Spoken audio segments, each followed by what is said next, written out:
Well, this is the third book by Stephen Budiansky that I've read this year. The first one was Blackett's War, book about World War II. The second one was about the Battle of Antietam. Big change of pace, but very interesting. And the third one is about a guy named Francis Walsingham, who was, he's described as Queen Elizabeth's Spymaster.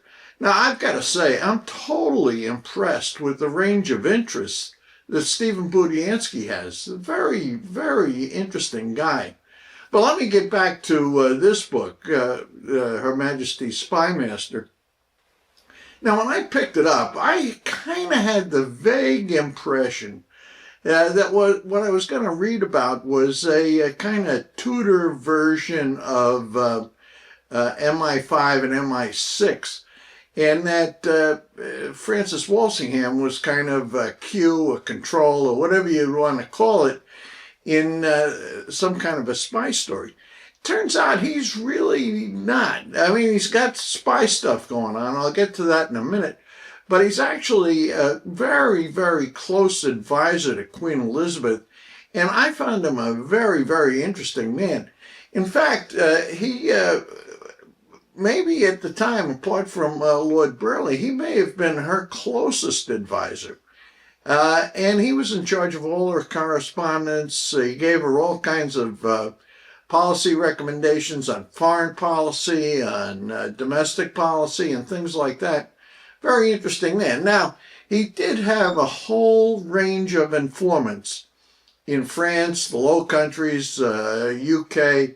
He had a guy who was an expert at deciphering codes, ciphers they call them. He had a guy who was an expert at being able to pick open envelopes, that were covered with a wax seal and so on, and put them back together again so nobody would know.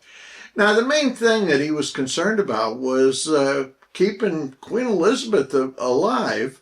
And he was also very concerned about the plots that Queen Mary, Queen of Scots, was working out with the French and the Spanish that were intended to depose Elizabeth and put her son, James I, on the throne of England.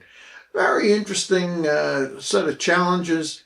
And of course, he succeeded in taking out Queen Mary, Queen of Scots, had her executed, much to the disappointment or aggravation, I suppose, of Queen Elizabeth.